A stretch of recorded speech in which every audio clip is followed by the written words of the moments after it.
progress possible, and those who've come before us as champions in this work. And we also honor those who've lost their lives, whose lives have been taken from them, and the amazing, loving people who love them, who then have become champions and leaders in this work as well, and we honor them. And we are fortunate today to be joined by some very special guests this morning. We have Jen Klein, Director of the Gender Policy Council at the White House, and her tremendous leadership here.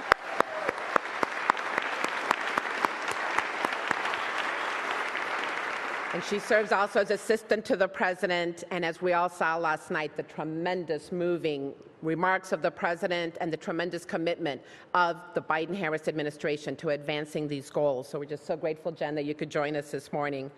And we're honored to be joined by our Justice Department leadership, the Principal Deputy Associate Attorney General Ben Mizer, who will be with us a little bit later today, our Deputy Attorney General Lisa Monaco, and the Attorney General of the United States, Merrick Garland.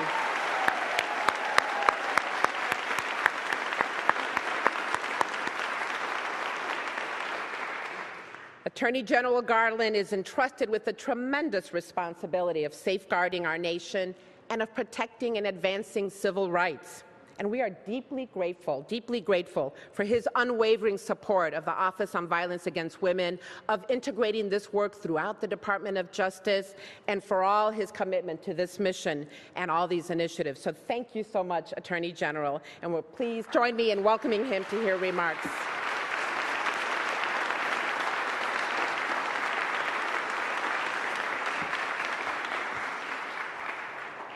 Thank you, Rosie, for that generous introduction and for everything that you do with respect to VAWA, the office, and combating violence against women.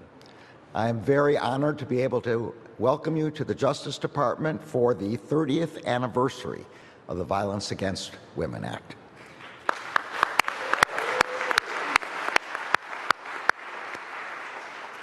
Three decades ago, VAWA transformed our national response to domestic violence, sexual assault, dating violence, and stalking. Its enactment indicated a paradigm shift, not just in the way we address gender-based violence, but in the way we understand it. I was serving as Principal Associate Deputy Attorney General when VAWA was originally enacted in 1994. In that role, I had an all-too-clear picture of the way that domestic violence, sexual assault, and stalking were often handled in police stations, prosecutors' offices, and courtrooms across the country. As Attorney General Janet Reno later described, many, quote, representatives and participants in the criminal justice system looked at domestic violence cases and said, that's a domestic, and they just turned their back. That was so, even though at the time, as Congress found, 1/3 of women murdered in America, approximately 4,000 per year, were murdered by present or former spouses or partners. The same was true of sexual assault. During the VAWA hearings, survivors and experts testified about the devastating effect of prevailing attitudes that distinguish between a rape by a stranger as compared to a rape by an acquaintance, a date, or a partner, and that frequently put the blame on the victim. Congress found that women reported 100,000 rapes to law enforcement in 1990, more than in any previous year in American history. That figure was estimated to represent only 1/3 of the true number. Another 2/3 of victims declined to report to police. Fewer than half of the reports resulted in arrests. VAWA has helped to change that perception and reality. The Act gave the federal government tools to intervene in a sphere that had previously been largely the domain of state and local law enforcement. It created new resources and authority to prevent and prosecute these crimes and to support survivors. In so doing, it sent a message Gender-based and intimate partner violence is not just a private matter, not just a local matter, but a national crisis, one that our country was no longer willing to tolerate. Today, officers, prosecutors, judges, families, and society at large understand what should have always been clear. Domestic and dating violence, sexual assault, and stalking are violent crimes. They cannot be ignored as somehow distinct or private. Today, we recognize that they are among the most serious crimes that our society faces. We recognize the devastating lifelong effects that gender-based violence can have on both the physical and mental well-being of survivors. We recognize that domestic violence calls are among the most dangerous for first responders and victims alike. We recognize that those who have engaged in sexual or domestic violence are far more likely to harm both current and future partners and children, as well as being a danger to the public at large. We recognize that this danger multiplies when these individuals possess a firearm. And we insist that the federal government has not just a duty, not just a role, but must intervene. To return to the words of Attorney General Reno, who said during VAWA's enactment, we recognize that addressing domestic and sexual violence must be, quote, a linchpin in the attack on violent crime. Today, we have the opportunity to recognize the impact that VAWA has had on our country for the past 30 years. We also recognize what it took to ensure VAWA's passage in 1994 and its reauthorization in 2000, 2005, 2013, and 2022. And we recognize that we would not be here today if not for the survivors who offered their powerful and often heartbreaking testimony to their communities with reporters and in congressional hearings. They made real for lawmakers and the American public the toll that these crimes take on women, men, children, families, and entire communities. We also would not be here without the advocates and experts who work to amplify survivors' stories and experiences and put forward solutions. They underscored the need for stronger protections to hold offenders accountable and the need to increase access to services for victims in the aftermath of these terrible crimes. Many of these, on behalf of the Justice Department and the American people, thank you.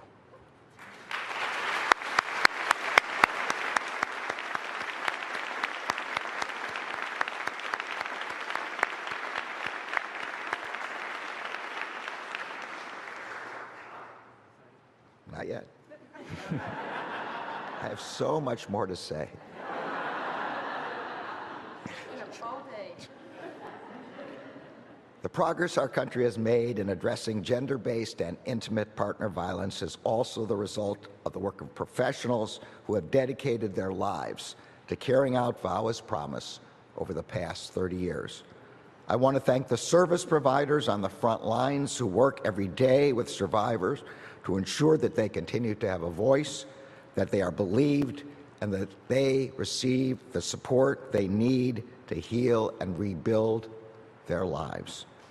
You are true heroes.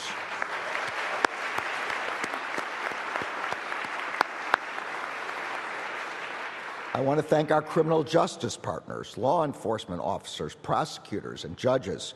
You ensure that perpetrators are held accountable, that the rule of law is upheld, and that survivors are treated with the dignity and respect they deserve. And finally, I want to thank my colleagues here at the Department of Justice who work tirelessly behind the scenes to implement VAWA's protections. You develop policies and resources to improve investigations and prosecutions. You administer millions of dollars in grant funds every year to support the protection services that survivors need. You enforce laws and prosecute cases in Indian country and advance efforts to end the crisis of missing or murdered Indigenous persons.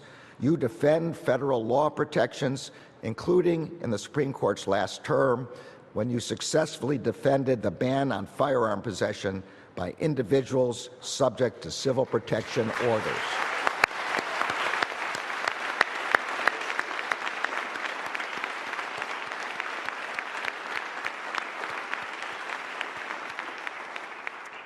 Although my position at DOJ in 1994 gave me a grim view into the treatment of gender-based crimes before VAWA, it also gave me a vantage point to see the shift that followed.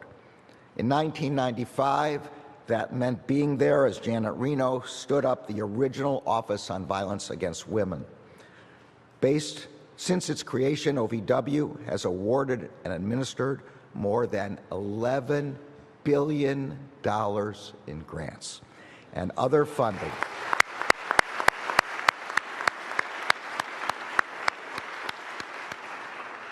I've had the opportunity to work with Rosie and her incredible OVW team, many of whom have been with the office since its founding.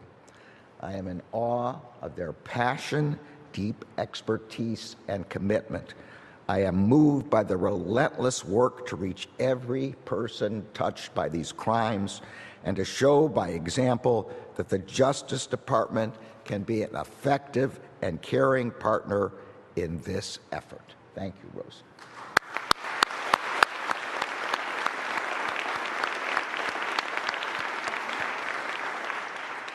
Today, we take stock of the progress that VAWA has advanced, but we recognize that there is so much more to do. The reality remains that in the United States, more than 1 in 3 women experiences sexual violence, physical violence, or stalking by an intimate partner within her lifetime. And tribal and historically marginalized groups are disproportionately affected. That is why it was so essential that Congress reauthorized VAWA in 2022, and it is why the Department of Justice remains committed to using every tool at our disposal to end domestic violence, sexual violence, and stalking, and to support survivors. As part of that effort, I announced this week that the Department is awarding a total of $690 million in grants, all through programs created under VAWA.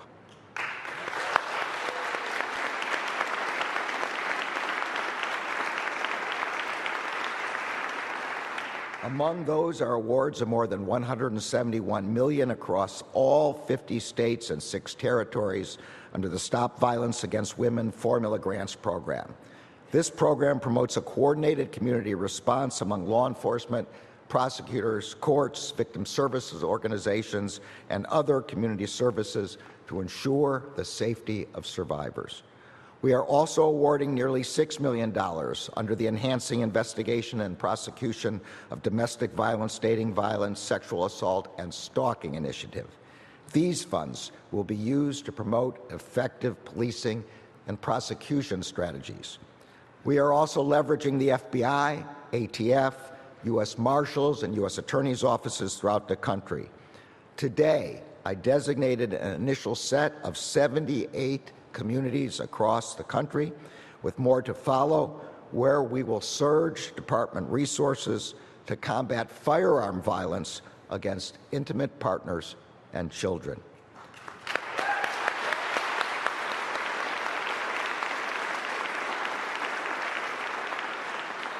We will designate special assistant U.S. attorneys to focus on this effort, and Justice Department agents and prosecutors will work hand in hand with community stakeholders to develop strategies and prioritize prosecutions for unlawful possession of a gun by those who have committed domestic violence offenses. The program will build on the innovative initiatives that U.S. attorneys' offices are already leading to target domestic violence in their districts. That includes the Western District of Oklahoma's Operation 922 program, which has charged hundreds of domestic abusers with federal firearms offenses to quickly remove abusers from the home, to protect the victims over whom the abusers exert control, and to safeguard law enforcement responding to domestic calls. Together, we do everything, and we will do everything we can to get firearms out of the hands of those who have engaged in domestic abuse. In concert with our work to protect survivors and promote healing, this will save lives.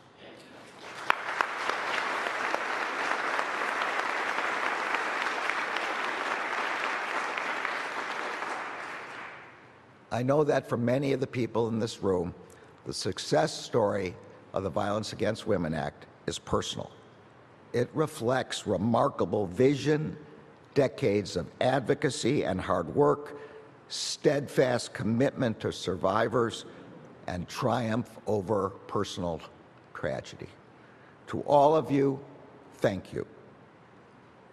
You have changed our world. You have saved lives, and you have improved countless lives. I look forward to our continued work together. Thank you for being here today.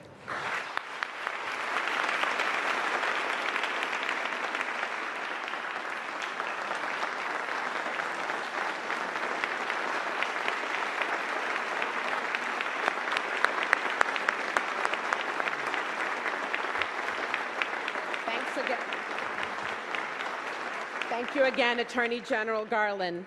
We're so pleased he was able to join us this morning before departing for a very busy schedule today. But as you saw, the unwavering commitment of the Attorney General, not just now as leader of the Department of Justice, but throughout his whole career.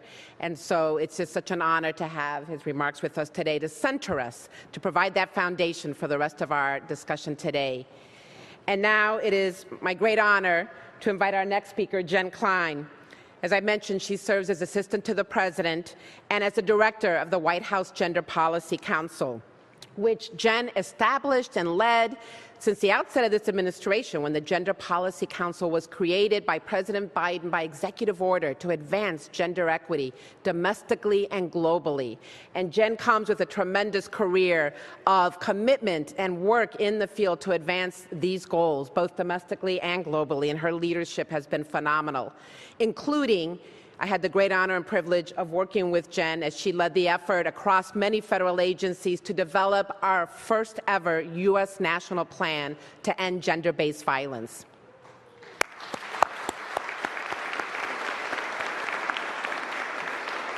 And it's the first ever framework, blueprint for a whole of government approach, but it also reflects all the input and guidance and work of survivors and advocates and people in the justice system and across all systems. It's based on those lessons learned, those guiding principles, that vision. So we are so pleased to have Jen with us today to provide some remarks as well. Please help me in welcoming her.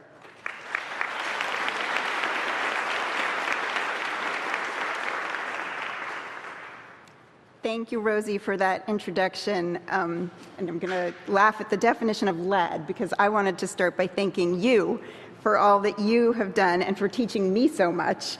I had the privilege, as you just heard, of working with Rosie as she masterfully led our work at the White House, both on the VAWA reauthorization of 2022 and, of course, the development of the first ever national plan to end gender-based violence. And I also want to thank Attorney General Garland and, of course, Deputy Attorney General Monaco for your commitment to these issues and for having me here today. It's an honor to mark the 30th anniversary of the Violence Against Women Act alongside all of you, survivors, advocates, experts, government partners, leaders in all ways, and partners in this work. I'll start by saying what this room already knows. VAWA is President Biden's proudest legislative achievement. He first introduced VAWA in 1990 when he was chairman of the Senate Judiciary Committee, and he has championed it ever since. I can still remember, as a newly minted lawyer and very young staffer in President Clinton's White House, how then Senator Biden made it possible. and I'm looking at so many of the staff who made it possible with him, so thank you. Thanks to his leadership, and as I said, the work of so many who are here, right here with us today, VAWA fundamentally transformed our nation's response to violence against women and girls. And we've been building on this critical legislation together ever since, through 4 reauthorizations, including through the VAWA reauthorization of 2022 during this administration, so that each time we've made the law stronger and more responsive to the needs of all survivors. As we heard from the President yesterday, it matters. Even with the progress we've made, of course, there is still so much to do to prevent and end gender-based violence, which is why this administration has made historic investments in VAWA. The President often says, "Don't tell me what you value, show me your budget, and I'll tell you what you value." And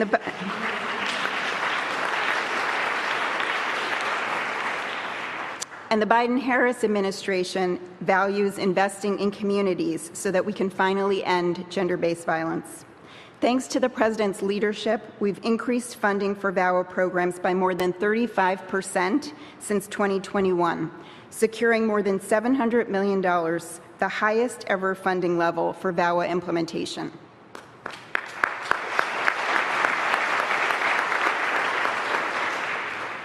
Of course, the Department of Justice is leading this effort and has distributed record funding to states, territories, tribes, coalitions, law enforcement, and more to fund the programs that we know survivors and our nation need and deserve. There's so much more I could say about VAWA and the law's legacy, and that's the work you're going to get to today. I also want to take a moment to put this in the context of the President's broader legacy as a champion of gender equality and equity. So in addition to his unwavering support and leadership on VAWA, he's taken action to address gender-based violence wherever and whenever it occurs, at home, at work, in the military, in schools, in communities, and even online. As president, he's advanced bipartisan reforms to the military's investigation and prosecution of sexual assault and sexual harassment. He signed into law the VOCA Fix Act, which has provided more than $1.4 billion for the Crime Victims Fund to support local programs and services for victims of crime, including survivors of gender-based violence. The President's American Rescue Plan invested nearly $1 billion for domestic violence and sexual assault services and supports through the Family Violence Prevention and Services Act. And he's directed his administration to address online harassment and abuse, including deepfakes and online child sexual exploitation. The President finally, as you heard, directed the White House Gender Policy Council to develop the first ever national plan to end gender-based violence, which, thanks to the incredible work of the leaders in this room, we issued last year to guide the administration's efforts to prevent and address gender-based violence really across the entire federal government, working, again, with all partners, including state, local, tribal governments. These are just some of the examples of the work this administration has done in service of our commitment to preventing and ending gender-based violence. So I'll close by saying that it's a privilege to be here today among so many friends, partners, and colleagues, because this work truly takes all of us. Thank you each for the work you do day in and day out. And with that, I'm going to turn it back to you, Rosie.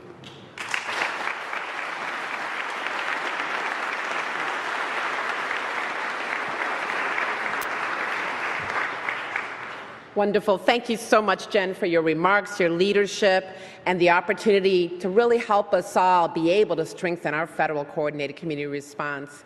And now it's my great honor and privilege to be able to introduce the Deputy Attorney General, Lisa Monaco. As the Department of Justice second-ranking official, she oversees the overall operations of the Department of Justice, and she has dedicated her career to reducing violent crime and increasing access to justice. I could say a lot about her bio, but what I want to focus on today as we commemorate the 30th anniversary of VAWA is that she started her career as a young staffer in the Senate Judiciary Committee for then Senator Biden. and played a pivotal role in reaching out to survivors so that they could get their testimony, in calling shelters and advocates to get their input. So it's just so fortuitous that as we gather here today to mark this pivotal milestone, that we can also just express deep gratitude for her leadership here at the Department of Justice, not just for VAWA 94, but also her critical role with VAWA 22 and supporting and guiding the reauthorization, the expansion, the enhancements of VAWA also through her leadership.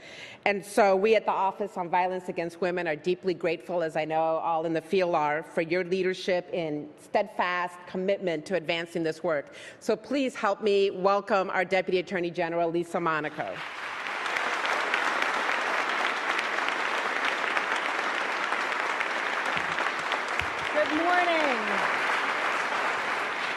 Good morning, everybody. It is great to see this great hall full to the brim for this anniversary. Really fantastic.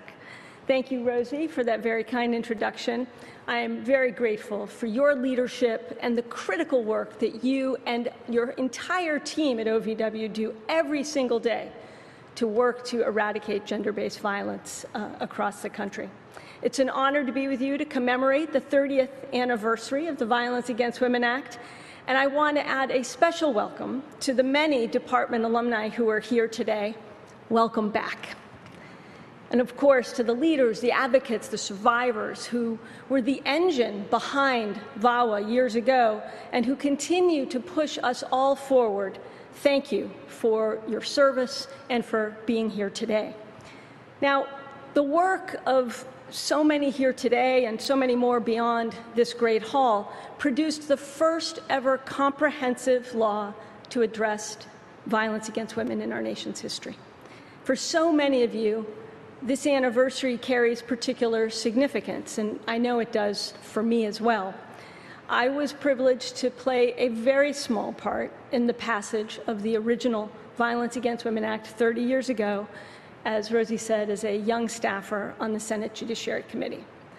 Now, as we all know, President Biden led the charge for VAWA as chairman of that committee. But the drafting of that legislation was not a dry legal exercise, nor was it about making technical fixes to the U.S. Code. No, it was at its core about changing attitudes and righting a fundamental wrong. It was about bringing an epidemic of violence out of the shadows, and yes, by sheer force of will and determination of so many, it was about asking the public and demanding that the Congress confront the woeful failure of our criminal justice system to protect survivors and to hold perpetrators accountable. To shed light on this crisis, to shed light on what was happening, Chairman Biden charged his staff to make the case. And with the advocates and survivors and law enforcement and so many others, that's what we did. Now, as Rosie mentioned, I was just out of college, not even a baby lawyer at the time. To say I was a low-level staffer would be to have given me a promotion. My job was to handle constituent mail and basically to do whatever else the lawyers on staff told me to do. Lucky for me, they put me to work. There was one project in particular that stood out. The idea was to document a week in the life of women in America, exposing the epidemic of violence against women in America, to lay bare the effect on everyday lives, to expose the problem of repeat offenders and the failure of protective orders, to describe this violence's impact on children. Working on that report, working on that committee 3 decades ago, I learned from survivors why we needed the Violence Against Women Act. I read and responded to countless letters, mostly from women, who wrote in heart-wrenching detail about the brutal violence and excruciating pain they were suffering, often at the hands of a spouse or an intimate partner. We talked with rape crisis centers, domestic violence shelters, emergency rooms, police stations across the country to gather data that showed how our system was failing victims and survivors and failing to hold perpetrators accountable. The statistics at the time painted a very grim picture. 98% of rape survivors never saw their attacker caught, tried, and imprisoned. Fewer than half of people arrested for rape were convicted, and almost half of convicted rapists could expect to serve a year or less in jail. But in September of 1994, that began to change. For the first time, VAWA provided legal protection and resources to survivors of domestic violence, sexual assault, and stalking. It empowered federal law enforcement to go after perpetrators who crossed state lines and required state authorities to enforce protection orders from other states, freeing survivors to leave violent situations. It closed a major loophole, codifying what should have always been patently obvious, that there is no such thing as consent to sexual acts between federal officers and those held in their custody.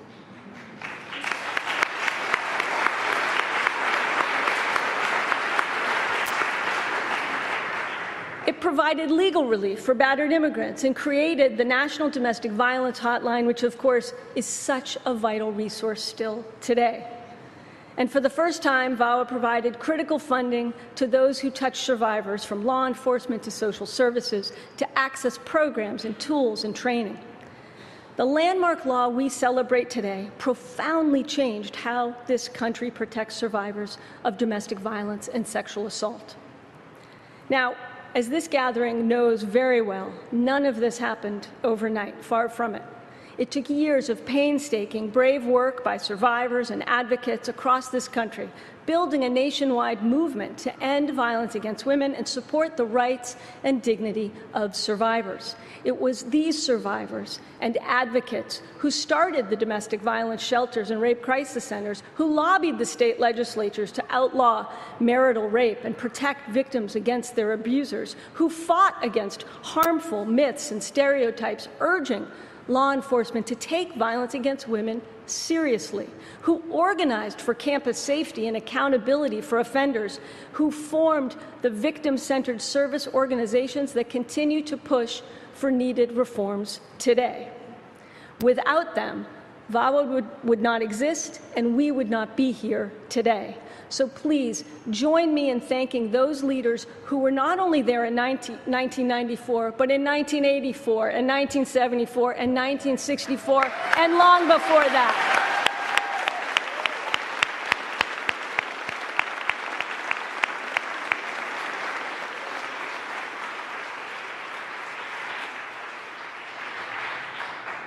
Since VAWA's enactment, we've increased justice for survivors and accountability for wrongdoers. And today, with the largest funding level ever, VAWA's programs are providing more access to services like transitional housing and legal support for survivors, more resources to help law enforcement respond, and more capacity to keep guns out of the hands of domestic abusers.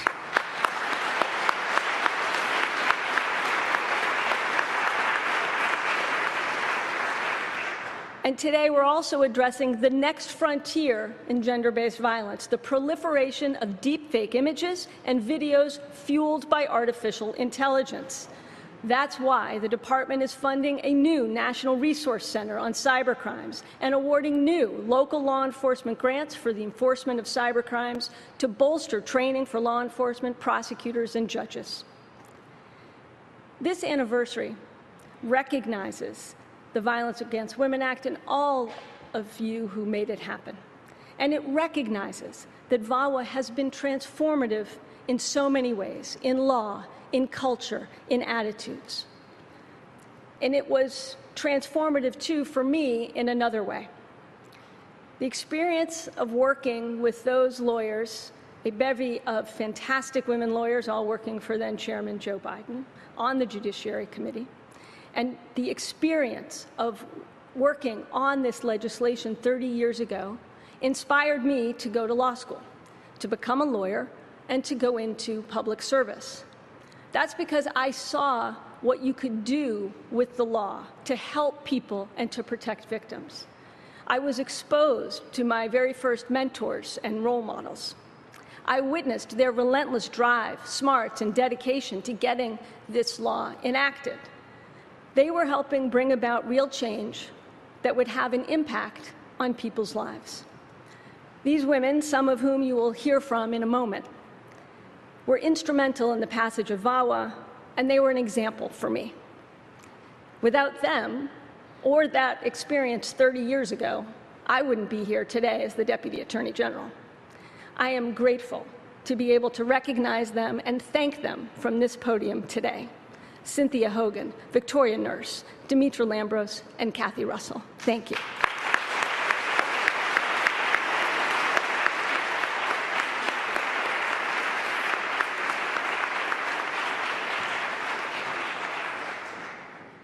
Our progress to address gender-based violence hasn't been linear, and it's far from finished. The legacy, though, of the Violence Against Women Act is in the courage and the stories and the voices of the victims and survivors who made the original law possible. And it's in the future work by all of us to shape a safer world for women everywhere. Thank you very much.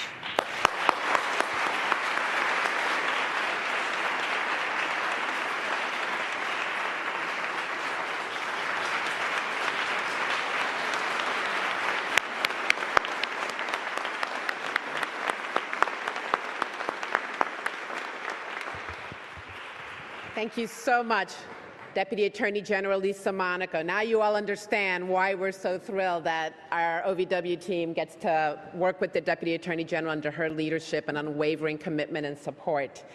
And she highlighted the crucial role of some of the attorneys on the Senate Judiciary Committee at the time, who played such an important role in the drafting of VAWA. So it's our great honor and privilege to welcome up with us Victoria Norris, Demetra Lambros, and Cynthia Hogan, who are here with us today for a panel discussion. We'd call it a fireside chat, but we don't have the fireplace with us today. But it'll be a lovely discussion to hear from them about that crucial moment of the drafting of VAWA and the implementation and the impact it's had. So please come join us.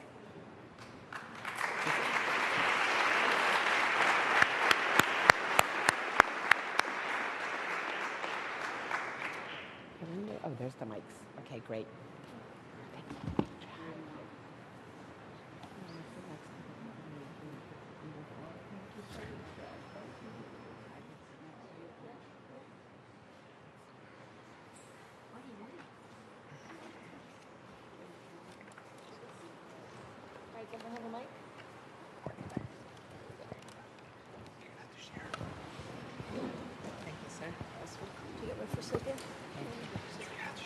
Okay, wonderful.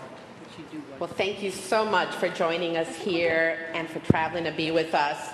And, you know, Victoria, I would love to start with you and just hear from you with the role that you played, such a pivotal role in helping draft, negotiate, and develop the original Violence Against Women Act, and what the landscape looked like that you were looking at. The Deputy AG talked about that a little bit, but the landscape you all were facing, and just any of your highlights of pulling that together. Well, can you hear me? Yep. Yes. Okay, Rosie, you've done such an amazing job. I want to also thank the Attorney General for taking the time to come down here. And I want to thank someone, I think this was the best assignment, you know, I'm a law professor, the best assignment I ever gave was to ask Lisa Monaco to do some work on 1 week in the life of America. I had forgotten about that report. And I'm a little bit absent-minded since I'm a professor, so I'm going to read a few things, because it's kind of an emotional day for us. Why? Well, it was a lonely job. What's amazing in the last 2 days is to see how many people have invested their lives in something that we just saw a glimmer of and were honored to be a part of. So, okay, I'll take you back to the day. Yeah, it's true, I'm a law professor, and I went to the library to do all the scribes. Why? There were no women in there. There were 2 women in the Senate. And I've told this story before, but what I really want to emphasize today is the role of a certain person who happens to be the President of the United States. It's June of 1990, and then Senator, now President Biden, is a bit late. He is about to begin a hearing that would change millions of lives. And I've only been on the Judiciary Committee for about 6 months, and I'm tapping my heel in the staff chairs behind the big leather chairs that the senators sit in, and I'm really nervous. Like, I don't know what's going to happen. I have asked 3 women to share excruciating testimony that the walls of the Senate Judiciary Committee have never heard. These are the hidden figures of VAWA. We've forgotten their names, but that testimony and those hearings are seared in my memory. I had reason to worry. Why? In the 1980s, senators denounced feminism as a conspiracy to destroy the American family. Battered women's shelters were called by one senator indoctrination centers for runaway wives. Runaway wives. So if past were prologue, these hearings weren't going to go very well. And that hearing room, it intimidates. It's got really high ceilings, chandeliers. There are no women there, just me sitting in the behind.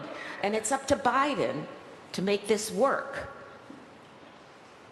So I knew sitting there that he was committed to the fight because I'd worked with him on all of the proposals. But still, I knew that people did not believe. I knew the law did not believe. The culture denied that these things existed. It was a day and age in which liberal icons of the left, declared battering to be American as apple pie. Newspapers still reported sick jokes that women should just relax. But to see pain requires a name, a set of categories. And contradiction was built into things like date rape. It's not, what kind of a date is it if you're raped? Domestic violence implied something that domesticates a punch. And I wondered whether he really got it. It was too ugly for people to see. Time magazine in 1990 said the fight for women's equality had been won. Ms. Magazine, for whom I write occasionally, said that equality may be bad for women. Women have so much, a former president named Ronald Reagan said, that the White House need not appoint them to higher office. So as I sat there waiting for that hearing, I also knew that police in many localities, as the Attorney General said, had to see a man beat a woman to arrest. When we started, one of the surveys funded by your tax dollars on crime did not even count rape. Police would ignore protective orders gained in one state, and then if the abuse was in another state. SVUs, we've got television shows. They were rare. Battered women's shelters said to me that their second source of funding was bake sales. So we were pretty lonely. We were operating in a culture that really did not want to see it. It was ugly. So I was the scribe, the future law professor, the nerd. But the real authors are those women, those hidden fingers who were sitting there that day. They had the courage to come forward and tell America something they didn't want, the country didn't want to hear.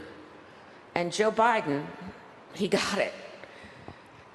The first thing he said when he came to the hearing room was, I wish we didn't have to sit up here on the dais looking down on you. If it gets tough, just turn off the mic and we'll slow down. I know this is going to be hard. I know. But America needs to hear this. I'm truly honored to be a part of these ladies. I decamped to go teach law, and they finished the job. So over to them. Thank you.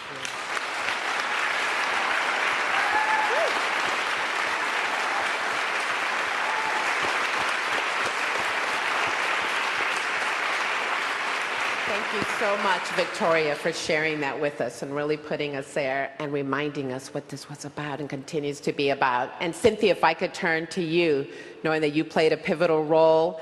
Once Victoria left to the law school, that you were there helping lead the charge to negotiate drafts. What were some of the key challenges? How were you all able to accomplish this in a bipartisan way? And what are some of the significant impacts you've seen? Thank you so much. I was chief counsel and staff director at the Judiciary Committee under Joe Biden during these years. And I want to say a mark of my genius was that I was the person who hired a young college graduate named Lisa Monaco.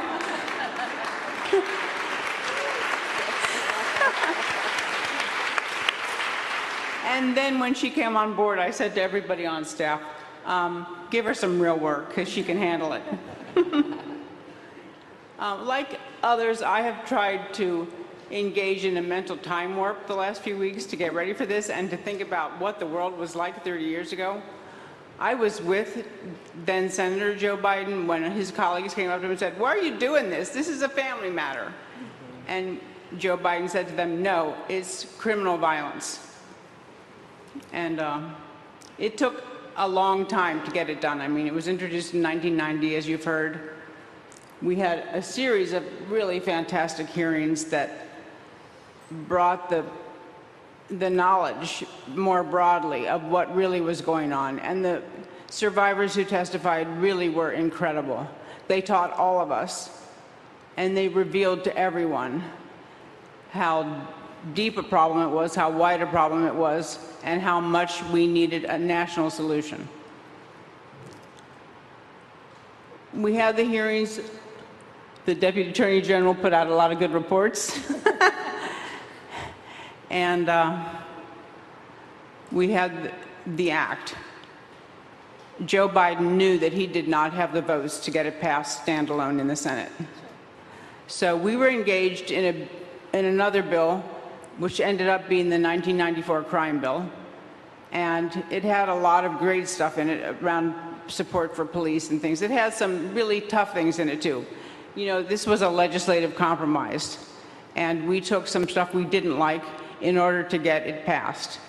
But while it was on the floor, George Mitchell, as majority leader, Joe Biden, and Senator Robert Byrd, because he was brilliant, pulled a sleight of hand and got a huge amount of funding put into the crime bill, at which point Joe Biden turned to me and said, "We're putting VAWA in here so it can get funded," and passed.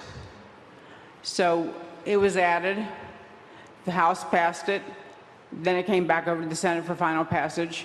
If Joe Biden is the father of VAWA, I'd like to say that maybe we're the mothers. And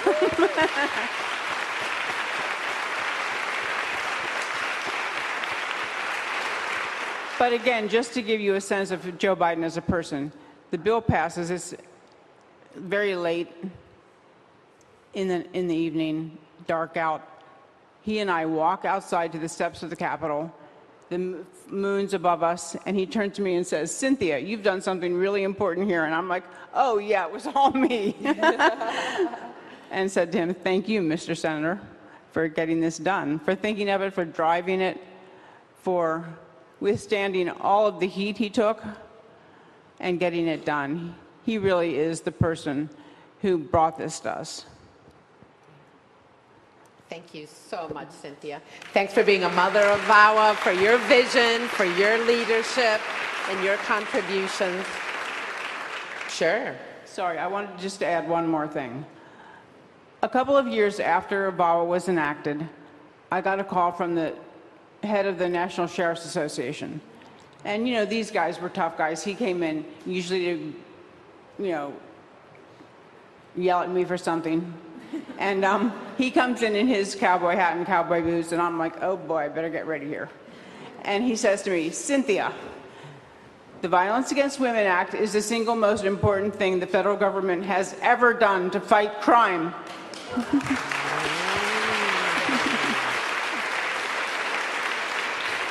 Because, as he pointed out to me, if you look at who's in state prisons, a huge percentage of them are people who grew up in violent homes. They learned violence there, and they took it with them. And so as important as it is, the lives that have been saved and the coordinated law enforcement response and assistance that's now given to survivors, VAWA has had a much broader effect, and it's an important one. So, again, hats off to Joe Biden. Great. Thank you so much. Thank you. Thank you, Cynthia. And, Demetra, would love to turn to you now and, share any of the challenges that you also helped to overcome in developing VAWA. But also, as we were talking in preparation for this, Demetra had shared how now, there in Missoula, Montana, where you live, that you're involved at the local level as a volunteer on addressing these issues. And what have you seen? What have you seen to be the impact of VAWA now, 30 years later? One of the things I do take away Is it working? is like, I thought of the DAG, Lisa, as our intern, like, lesson, be nice to your interns. They're going to get on a rocket someday. I remember that night too. It was crazy. Actually, it was midnight. Cynthia got the funding for this thing. A bunch of folks did not want us to put the Violence Against Women Act as part of the crime bill. At the time, as a staffer, you're like listening to everybody and you want to accommodate everybody's concerns. I remember I was like 10 months pregnant, going into the bathroom, screaming into the mirror and saying, like, forget them all, turning off my phone and just going back calmly and saying, of course we're going to put the Violence Against Women Act into the crime bill because it is what secured its funding for all those years. Even though it was the neighbor with some other provisions, I don't think anybody remembers that now because it has survived as one of the most important legacies of that bill. As Rosie said, I'm lucky enough actually to now live in Missoula, Montana, where I've had the chance to see actually the legacy of VAWA on the ground. The genius of VAWA really is that it recognized that there has to be a coordinated, multidimensional response to this problem. And I've had the good fortune to see it. We have the advocates at the shelter staff that goes over to the hospitals, that holds the survivors' hands and just starts getting them connected with resources. The nurses who are doing exams and collecting evidence. The cops and the detectives who have come such a long way, you've heard a lot about it already, who are now really trained, and thanks so much to all the training grants that come out of OBW, in trauma-informed responses and interviews, the legal advocates, the prosecutors, also, many of them now in my little town, women, who really get how to do these cases. All these folks get together like once a month to share strategies and cases. Less regularly, but still in the mix are judges, the county attorneys, housing specialists, and the service providers, of course. And there are so many more services than were there in the 1990s. At the time, there was like a little house that was the shelter, no services. The abusers were stalking the place. Now, there's a 24-hour hotline crisis line. There's legal help. There's child. There's pet support. There's emotional and employment counseling. There's housing assistance. There's food assistance. There's shelter. Now, look, of course it doesn't operate perfectly, but in my little town, it's VAWA in a bottle, really. Just like these dedicated, specially trained professionals all wrapping their arms around our town's survivors, and with all the same message. You aren't alone. It's not your fault. We're here to help.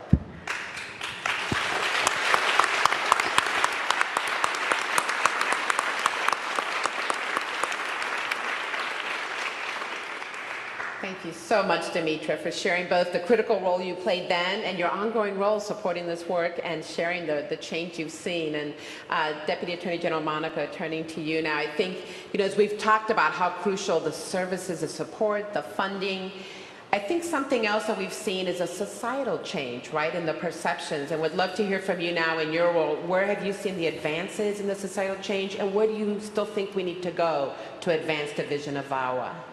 Well, first, the only reason I get to sit up here with these guys is because of my current job, because it's not because of the role I played in 1994.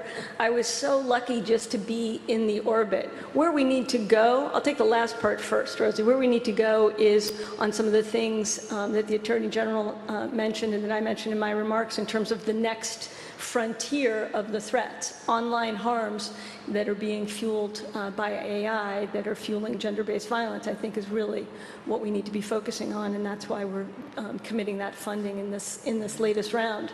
But in terms of a shift as a society, I'll give you just a little bit of a vantage point from the baby staffer who was just in awe of these women and just wanting to see them and say, geez, I want to be that. I want to be that.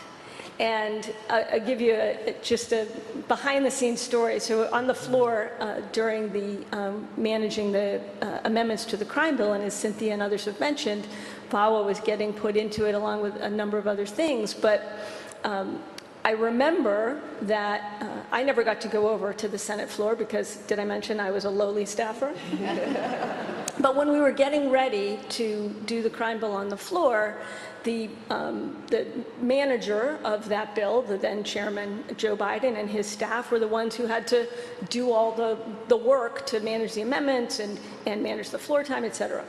So we would truck over there. Now remember, it's 1994, and as Victoria mentioned, in 1990 there was how many women in the Senate? 2 women. Two women in the Senate. Now, folks will have remembered there were some elections in the intervening years, and there was the year of the woman, right, in the Senate. So, you know, they went up to a number of other women, Dianne Feinstein, Carol Moseley Braun, a number of folks, and it was a big deal that you had now more than 2 women in the Senate.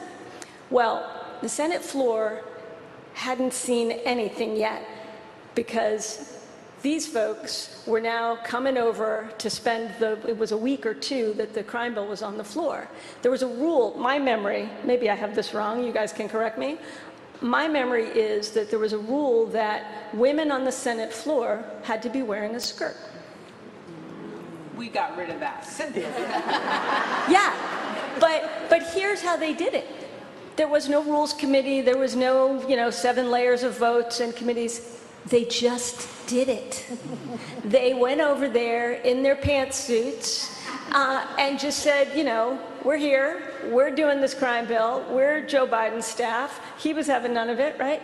And just by sheer force of presence and will, they did it. And so all of a sudden, then the rest of us, the lowly staffers, I'm looking at you, Jen Volan, in the back, she and I, my fellow low-level staffer, helping, literally carrying their binders to do all this work, we're like, well, I guess we can wear pants too.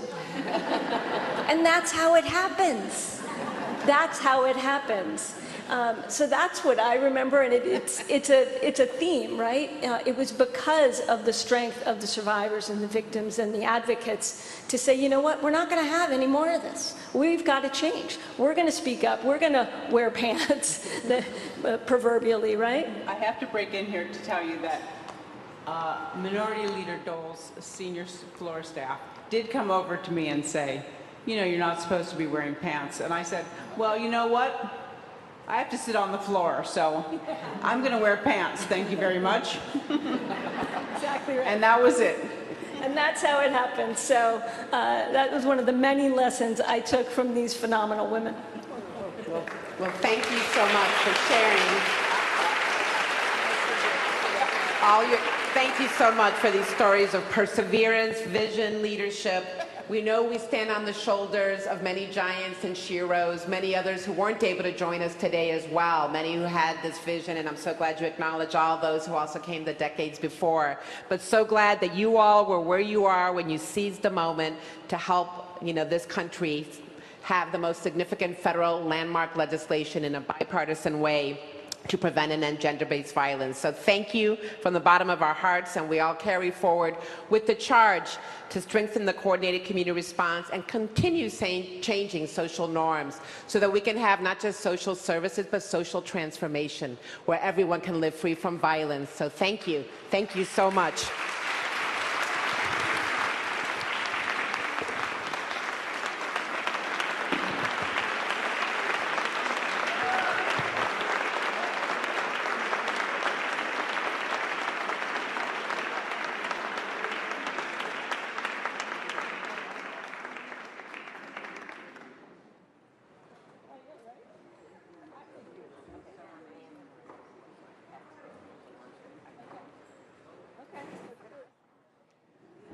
Wonderful. Okay, we are now going to transition, and it's my great honor to ask Linda Fan, our Deputy Director for Policy, Communications, and Strategic Engagement at OVW, to come join us up here with some remarkable women and men and advocates and survivors for this next panel. While they're taking the stage, I just want to give a huge shout out to Linda, who's just a force of nature herself, coming from tremendous work in the field, coming as someone who was an executive director of a culturally specific program in Texas, worked in the Texas Council on Family Violence, and really plays a huge role representing OVW, working with a lot of our components across Department of Justice and advancing policies as well that are so crucial. So thank you, Linda, from the bottom of my heart. I don't even think she has slept all week because she's also the one, she and Allison and I have failed to take a moment of privilege that weren't in my remarks, to also highlight Allison Randall, our Principal Deputy Director at OVW, and who was OVW Acting Director for 2 years. And all the amazing, mission-driven, committed staff of OVW. None of this would be possible without the tremendous effort. So now that we also have a tremendous panel here, Linda, over to you. Thank you. Thank you so much, Rosie. And thank you all for being here. As Rosie mentioned, I do have such an incredible honor to serve as the Deputy Director of Policy here. And essentially, I get to still engage with the field and with advocates and with survivors. I've spent 25 years in the field, so it's always great to be in spaces like this. It's like a reunion. It's always like a reunion with friends. But so for this panel, I really, it's an absolute pleasure to actually be able to moderate this panel. And as you've heard from the panel before, how survivors were critical and crucial in the drafting of the Violence Against Women's Act. But it's not just the original inception of the legislation, it's the continual implementation of VAWA and the spirit of VAWA. So at OVW, and really at the Department of Justice, we have an unwavering commitment in rooting lived experiences and survivor voices, because we know that survivors lead. They lead us in this work. And we truly believe that progress happens when those who have walked the path leads us in that path, right? So I'm honored to have our esteemed panelists, Ruth Glenn, Caitlin Mathis, Courtney Fields, Lisbeth Perez, Tom Crimmins, and Christina Love. And all of our guests today have been at the forefront of pushing for policy and advocacy. We have to balance our time. There's a little bit of scarcity of time and tremendous amount of insight and knowledge here. So what I'm going to do is ask the first question, and answering the first question, I ask that you introduce yourself. All right. What does it really mean to be survivor-led when we're talking about the implementation of VAWA? Ruth, would you like to go first? Sure. Thank you, Linda. What does it mean? I think that someone said it yesterday, probably the best, and I believe it was Kate Ranta, when she said, do not just make it a checkbox. They have to be at every level of the work that you do, every level, whether it's your staff, whether you have them come in as an event speaker. Elizabeth and I were talking about that earlier. Have them on your board. Make sure that you're not just acting as though you have survivors present. And I know everyone has the best intention, but sometimes we do it as a checkbox and we're not really hearing. And I think when we're implementing the Violence Against Women Act, it's very, very critical that you ask survivors as well, what does that mean to them? Here's the skinny on VAWA. That's my new word, skinny. Here's the skinny on VAWA. What do you think about that? And then really, you know, even if it means taking those notes, do that. So it's not just perfunctory and performative, it's real. So that's my thought on that. Okay. Go ahead, Courtney. Hi, good morning. You said also introduce yourselves. Yes. I'm Courtney Fields. I'm from the Bronx, New York. Thank you so much for having me today. I believe that being survivor-led means asking us and implementing what justice means to us. So often throughout my case, I wanted to be seen. I needed to be heard. I was solving my own story. I was solving my own case. And I just wanted justice to be done, and it took that 188 to ask, well, what does justice look like for you? And that is when the doors open. So being respectful of time, I will say implementing justice and listening to us about what justice is. Thank you. Hello, everyone. My name is Lisbeth Perez. I'm a former undocumented survivor of domestic violence. And I just want to start by thanking every survivor, advocate, and leader who did not forget about undocumented individuals in VAWA. Thank you.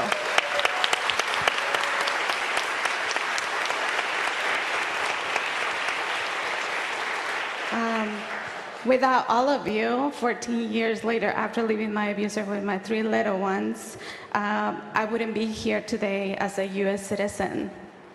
And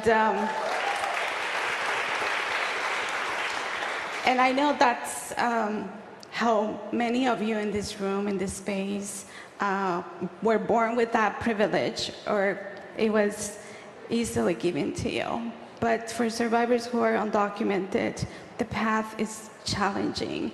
And I'm just so deeply grateful. And when I say I literally wouldn't be here, I wouldn't be able to enter this space without an ID. So I just want to say thank you. And for me, being survivor-led is including all voices, not just one survivor, but a diverse panel like the one that we have today, with different experiences, different walks of lives, with different challenges. When we include survivors, we need to hear the voices of all and not just one certain community or one certain population. And I just want to echo the sentiments of my peers, and thank you so much.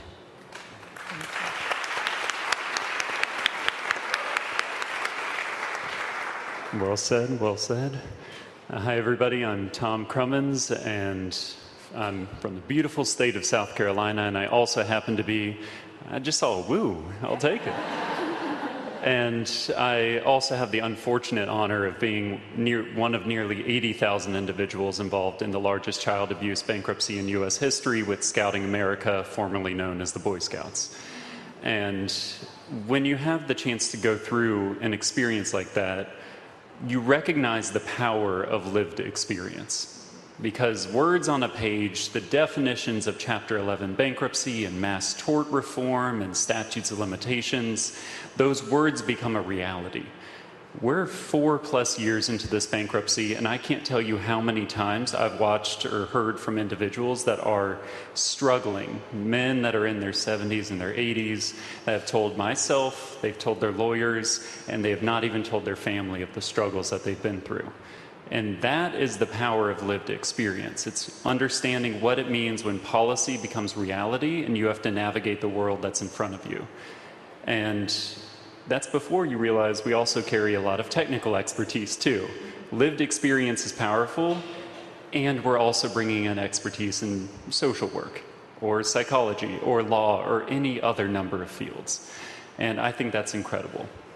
The last piece I'd mention as we open up here is when I think about survivor leadership, I think about the importance of calling in everybody. When you are catering and taking the time to support survivors in the most marginalized and oppressed groups that are often on the fringes, you make it possible to support as many people as possible.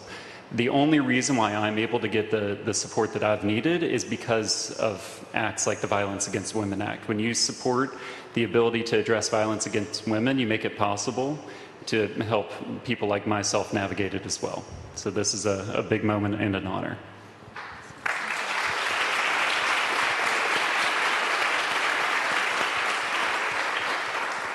Hello, everyone. My name is Caitlin Mathis, and I am a victim of stalking. I'm coming from the Dallas area, so very happy to be here.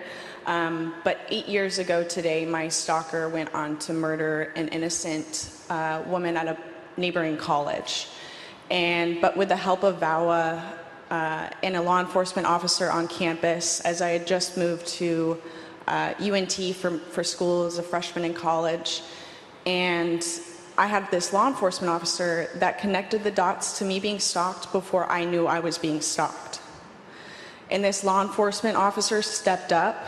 He not only educated me, but he went out of his way to inform the perpetrator that he needed to stop, and that if he did not stop, he would use everything against him to arrest him again. And in my eyes, I believe that every victim of stalking deserves that sort of assistance. And in my case, I felt as if I had a village, and it all escalated so quickly. I mean, in the matter of months, and that's why action needs to be taken quickly. I want to see more cases better handled in the way that my case was handled. We need to have more training for law enforcement and court officials, and I do see improvement, and I am so grateful, because if it weren't for VAWA, I don't think I would be here today. I don't think I would have gotten those protections, especially as being on a campus, but it's just got me through it, and I had a village, and that goes back to your question of what does it mean to be survivor-led, and to me, it's being vulnerable as well as having a village and coming together, and just like what everyone else said, we get the voices of everyone, and we work together to do what we can to make it better. And I just want to thank everyone here today for getting me here, and just thank you. I'm going to pass it off to Christina.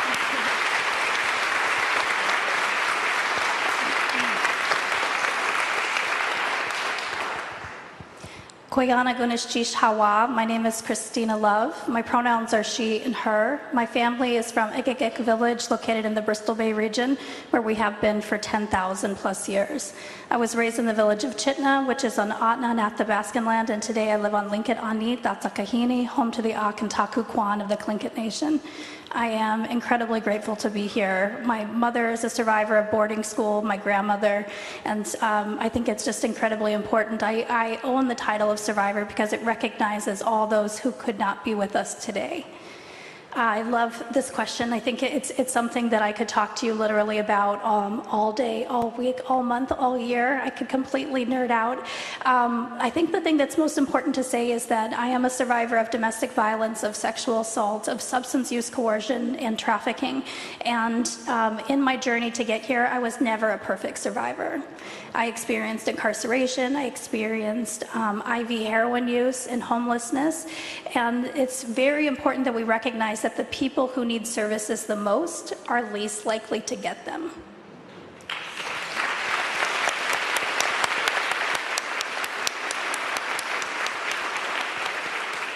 So that means that we have so much to learn from identities and experiences that are so different from our own.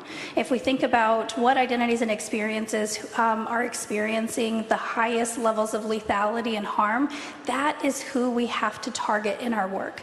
That is who has the solution. This question is the recognition that we have always had the solutions. My community, individuals, people who are experiencing the harm are the experts of that. But we are furthest from resources, money, and power.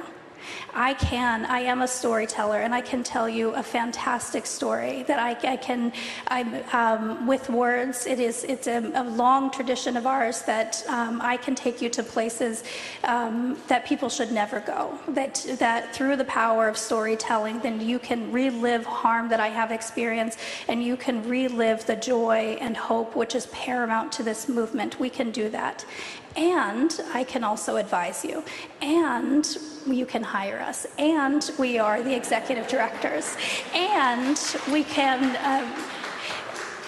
there's so much more. I think that at the heart of this is where we have to get to the methodology about what that looks like.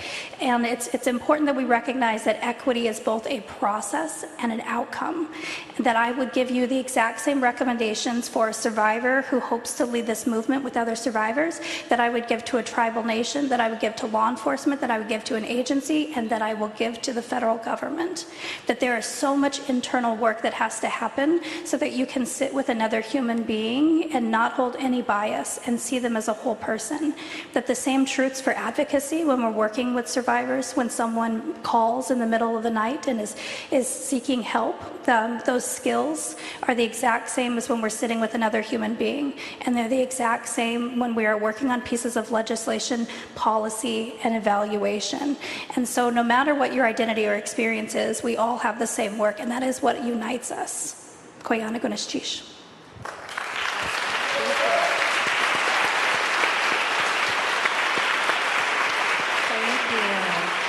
My goodness, Christina, you said you can talk all day and all year, and we can listen to you all day and all year, and every panelist up here. So you mentioned, there were times where folks got it right, where they were able to make connections, right? And so let me ask you this, and this is really open to any one of you up here. How has VAWA supported you? Or perhaps for survivors overall. And if you're comfortable in talking about your experience, please do so, but if not, that's fine as well. Well, so for me, when I was at UNT, they acted very quickly, as I mentioned, but they provided me with counseling services. They provided me with a way to send them evidence of me being stalked and harassed online to a law enforcement that made the process easy. They didn't tell me that this was impossible. They said that this was going to be work and that they had to document everything, but that we would work together. And I didn't think at that point that I needed a protective order, but they actually reached out to me and set up an appointment at the Denton County Court office to get me set up for a protective order. And we went through that process to apply for it, and then he went on to murder a student at Texas Women's University, but at that point, he was released from jail. 2 days later, he went on to murder her.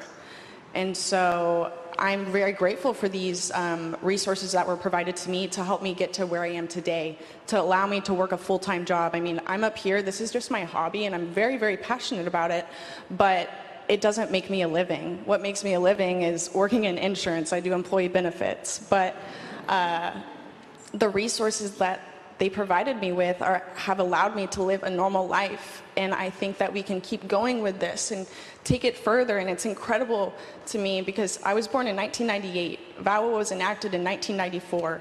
And the fact that all of this is fruitioned in before my lifetime and during my lifetime, like I mentioned before, I might not be here because my stalker, he wanted me dead.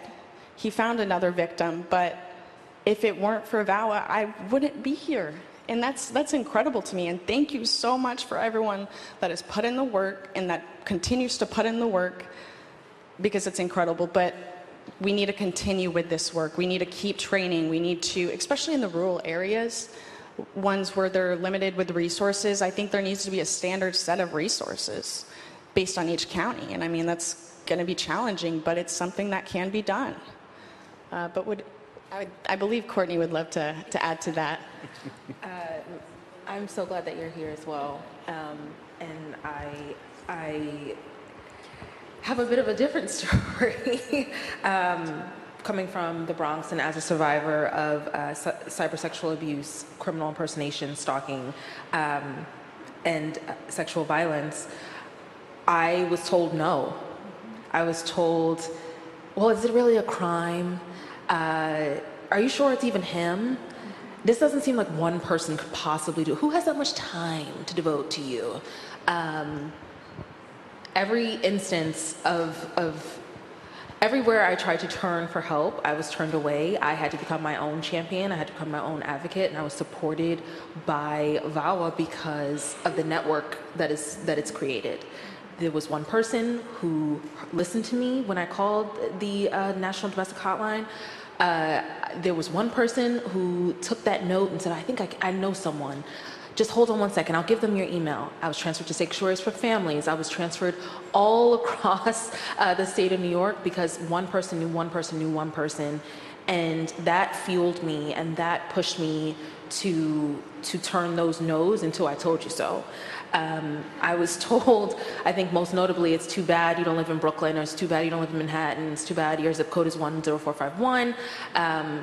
And I think, you know, it took that push to really make it possible. And I wish every, it took multiple protective orders. No one came to me. I had to go to everyone. I took my own notes. I solved my own case. I learned more about Facebook and Meta and I learned more about the dark web than I ever want to know. But it took me solving my own case and keeping my own notes and learning everyone's name and doing everything I possibly could to save my life to get help. And now I'm able to help others, which is incredibly important to me. But I really wish that everyone's story was just as easy as someone doing the right thing the first time. There was a detective assigned to my case. I had to call back so many times, and someone said, oh, I'm so sorry, he just put a Post-it note that says, can't solve, closed. 3 words. Can't solve, closed. And it's because there were so many layers, and I just needed someone to believe and see how all of these things were connected to prove that I had a right to exist, and a right that if I just lived in Brooklyn or I just lived in Manhattan, I would be afforded. So I'm grateful to the network that VAWA has created, because without it, I don't think I would be here. So thank you.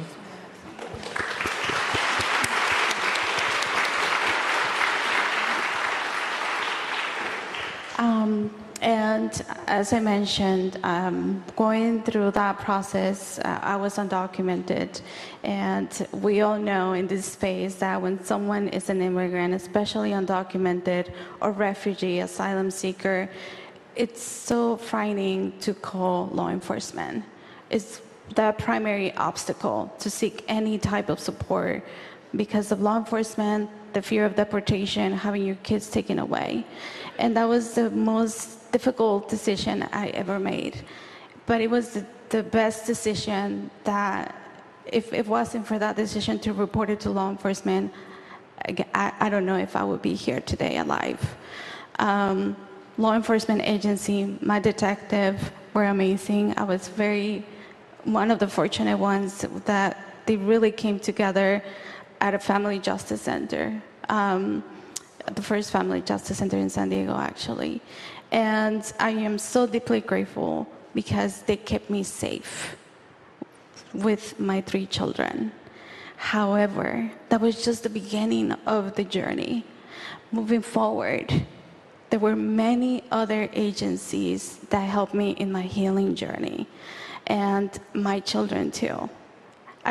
When a survivor goes through that journey, sometimes there's this misconception that we're perfect and that we have to be the perfect parents to our kids. And that's not true. We need help to be the best parents for our children, to help them in their healing journey as well.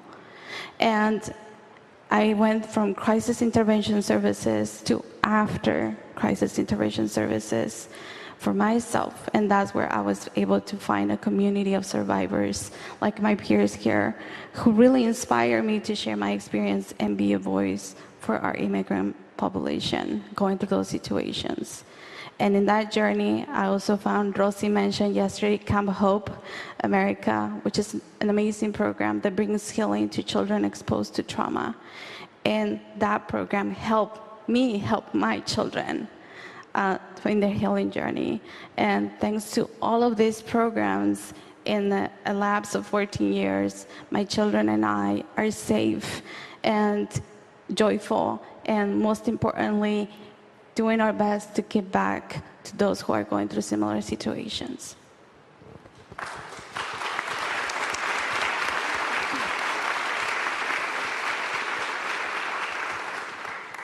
I think a lot of people know that people in tribal nations experience high rates of violence, but we don't talk about is how often or how many times. So my village, 100% of the people living there have experienced domestic violence, sexual assault, or some type of violence. There was a phenomenal quote, I have it on my email signature, that was in one of the reports from a tribal member that said, most people in the lower 48, which is what we call the states below Alaska, won't believe us, but we all live here. We know the truth. So the first time that I experienced violence, I was about 2 years old, and then I went on to continue to experience violence. I was 12 years old when my father finally went to prison for abusing his children, and VAWA wasn't enacted at that time, and so I have the experience of experiencing violence before VAWA, and then after VAWA was enacted, while I was in addiction and in incarceration. I think it's really important to look at what services look like for people who aren't deemed as perfect survivors versus my most recent experience. I had court yesterday for a sexual assault that happened 4 years ago by an Indian Health Services provider, which is another really important part, because I thought that if I wasn't in addiction, if I wasn't experiencing homelessness or incarceration, that I wouldn't be harmed again, and that's not true. So many of the people who I grew up with have experienced high rates of harm throughout their entire lifetime. So while I was in my addiction, I was told that if I hadn't been using substances, that I never would have been sexually assaulted. That if I hadn't gone to that flop house, then I never would have been trafficked. And they didn't understand that it was my trafficker that introduced those substances to me. And they didn't understand that I was more likely to be incarcerated than the people who were harming me. And they didn't understand all the things that I had to do to survive, and they shamed me for how I had survived. And they didn't understand that when you are experiencing that level of pain, that we will end our suffering in any way that we can. And for some of us, that's suicide, and I tried many times. And for some of us, that's substance use, which is why we have to make services as easy to access as alcohol, heroin, fentanyl, and methamphetamine.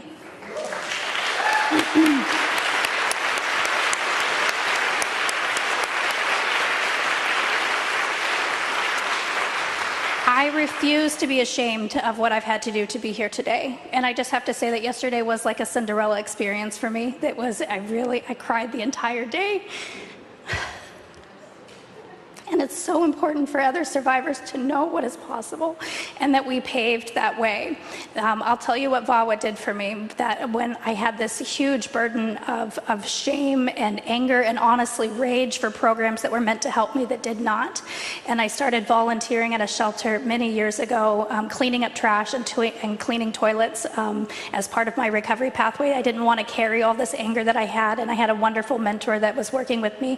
And I met the most fantastic advocates, and I fell in love with them, and they fell in love with me. And if you call them right now, they'll say that we grew Christina Love and she grew us, and they listened to me. They listened to me say that I did not like the way that we talked to survivors. I didn't like the way that we treated survivors. I didn't like that we were screening survivors out for mental health and substance use. I didn't like that we couldn't have our pets there, and we changed those policies together. And I love that it was called an indoctrination shelter because I learned so much. I learned so much about the tactics of violence. I learned so much. Education was so liberating to me. I was given education about the science of addiction and the science of trauma, and that liberated me to not carry shame and grief and guilt about the things that I had done. And it allowed me to work with other survivors. And when we talk about this movement, the next part of the movement is from moving from being focused on trauma, from being trauma-informed to trauma-responsive, to centering and healing-centered engagement and healing-centered practices invite people who have experienced this harm to be at the front and the center. And when I get to do this right now, when I get to tell you the things that I have, it is so healing for me. And that's what it has allowed me to do. And so this last time when I was sexually assaulted, I was able to work with a law enforcement officer of my choosing who had also experienced harm and who was so gentle and who primarily works with children. And I was able to have an advocate and a pro bono attorney who protects my rights and a full team. And so this last time, it was completely different, and it will be completely different. And so whether or not there's prosecution or not, my healing journey could start immediately. Koyana.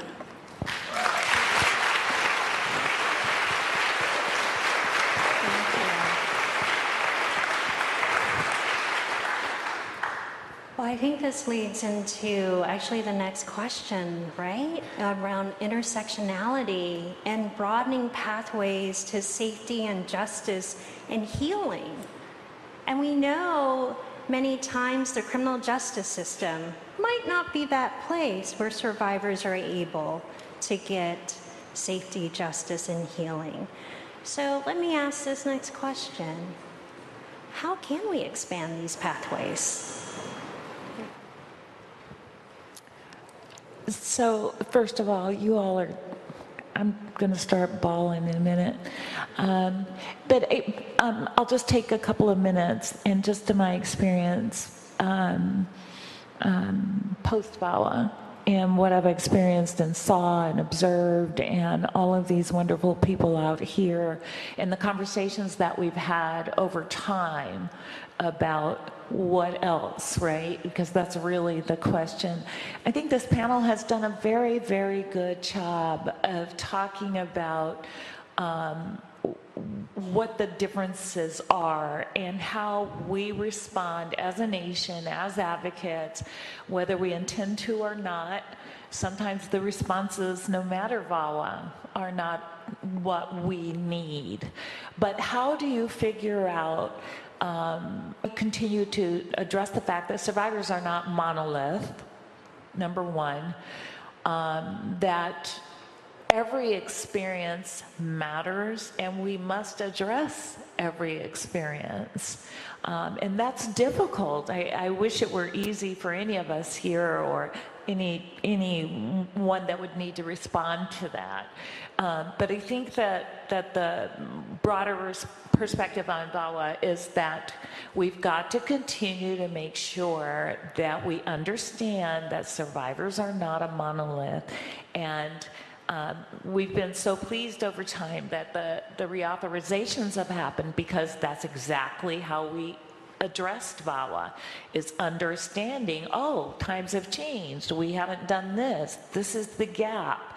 And we've never addressed survivors from this perspective, so how do we continue to do that? So that's just my thought in that broader perspective piece.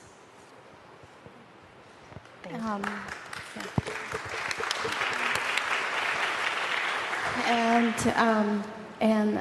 in the present, I'm a victim advocate myself. And I get to serve, my passion is to serve our immigrant population.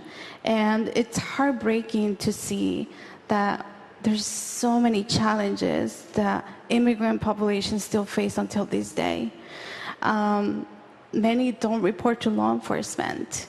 They just figure out a way to get out of that situation without reporting because it's so fear. They're so afraid of law enforcement. And it's so ironic that that's one of the main requirements to qualify for the U visa in VAWA. And we need to come together as a community. How can we better respond to this specific population? How can we help them to connect with law enforcement agencies? And how can we help law enforcement agencies to be better prepared to respond to this specific population, just to keep them safe? We are all connected. We are all a community. And when we serve everyone, we all stay safe and we thrive as a nation. And I am so thrilled to be here, but it's also, I want to bring to the awareness that when I was a recipient of the U visa in VAWA, I had to wait about 2 years to 3 years, and it seemed a lifetime because I couldn't thrive. I was working on my healing, but I couldn't thrive. I couldn't work legally. I couldn't qualify for public benefits. I couldn't qualify for health insurance. And today, on this day, that waiting period is longer. It's more than 5 years. And that really puts immigrants in a vulnerable situation to be re-victimized with labor trafficking. How can they support their children? How can they access healthcare? Healthcare is still not available for this population in most of the nation. And it will be so amazing that we all, regardless of our status, have access to the same support and services and safety to report incidents to law enforcement if that's what they wish to do to bring them safety. It's important to empower survivors to utilize their voice in a way that they wish and desire, and also to help them make an informed, educated decision about what their situation is and what options are available to them, but also an opportunity to give them hope in the same way, in the same situation, because that's why we are here together today, to give them hope, to be like, it is okay, to take away the shame, and to help them find that pathway to healing and to hope and to a much better future for themselves and their children and all of us too.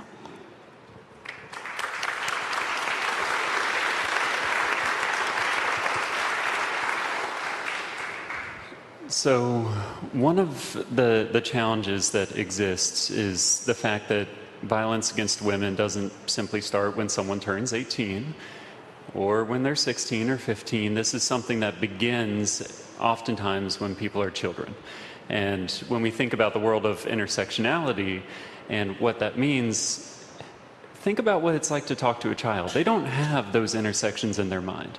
They don't have all of those prejudices that are muddying the waters and changing how they view the world and each other. And in my mind, I think about VAWA as this pillar to say we are fighting against all of these forms of violence, and now it's our chance to start swimming upstream even further and say, how do we address the issue of violence against children as well?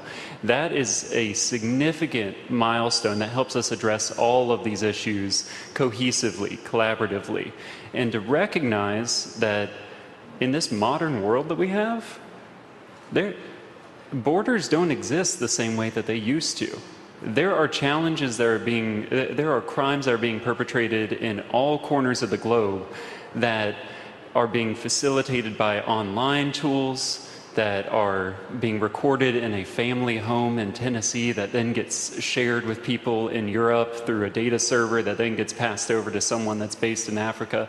And by the time you see all those data pings, you recognize that the harm of a child happened globally. That is a new world that we are in.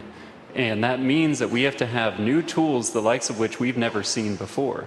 And for me, that's both an exciting opportunity. We're coming together and addressing this like never before, but the existential risk of it is also greater. This is a moment for us to try and capture all of the interlocking challenges that we have and safeguard all of our world's children too. And when I think about this true next step, carrying violence against women to address violence against children as a whole, I think about upcoming opportunities like the new Global Ministerial Conference on Ending Violence Against Children that's happening in Bogota in just a couple of months in November. That's a once-in-a-generation opportunity, the first time that has ever happened with delegations and civil society coming together to address that issue. And for me, that is the power. That is what something like VAWA means. It says we put our foot down, we established a foundation, and now we get to expand the scope. The work is not done, the work has only begun, and we have a chance to really carry it over the finish line.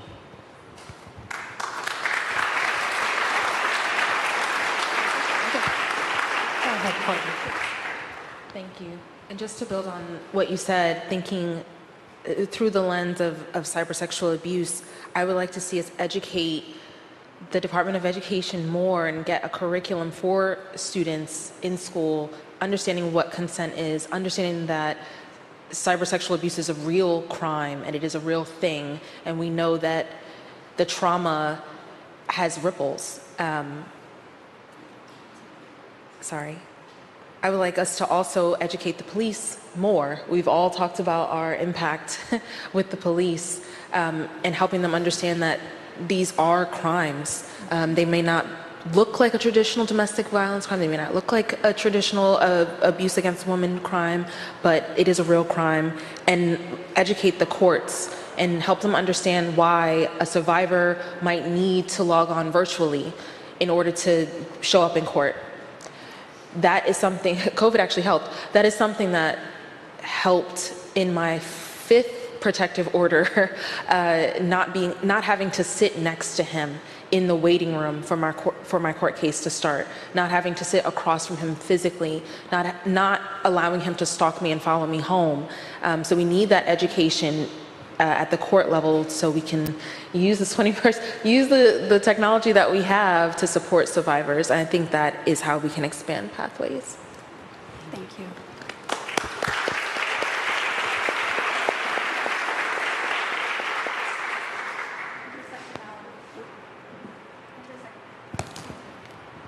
Hello, there it is.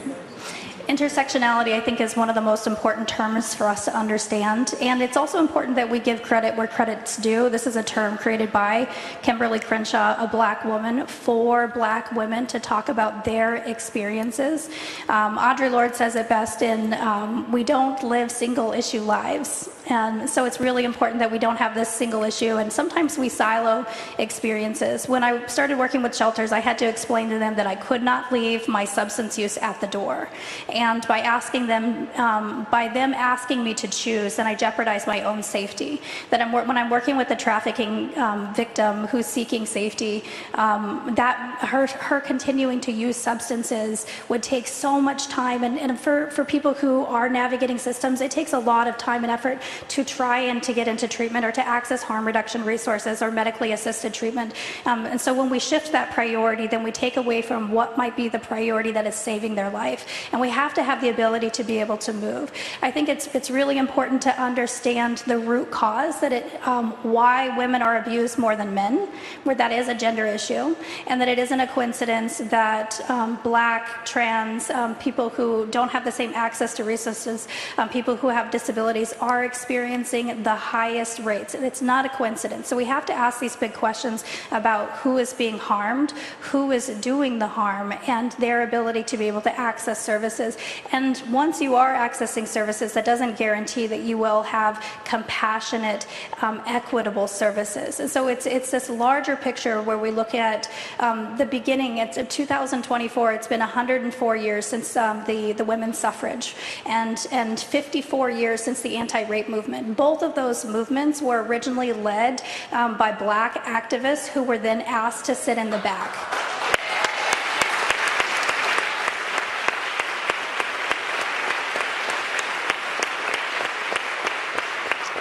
104 years ago, there were Black activists who talked about their rape that they experienced from the white community, and they were some of the first women to testify before Congress. There is a schism that has separated us, and sometimes it's referred to as the white feminist movement. But I think it's really important for us to make a very bold statement to say that there have been people who have been left out of this movement, and as a result of their identity and expertise at every level of government, there are incredible gaps. And with that acknowledgement, right, then we acknowledge the harm that has happened as their representation not being present, and we reconcile that, we repair that, we make amends, and we invite them to be at the front and the center, and we listen to their expertise, and we work with people that we haven't worked before, and that's going to require incredible skill set on our part to be able to do that, and incredible humility for programs, for states, for services to also make that bold statement that other agencies and individuals have made, to say that we didn't know what we didn't know, but now that we do know, as Maya Angelou says, we will do better.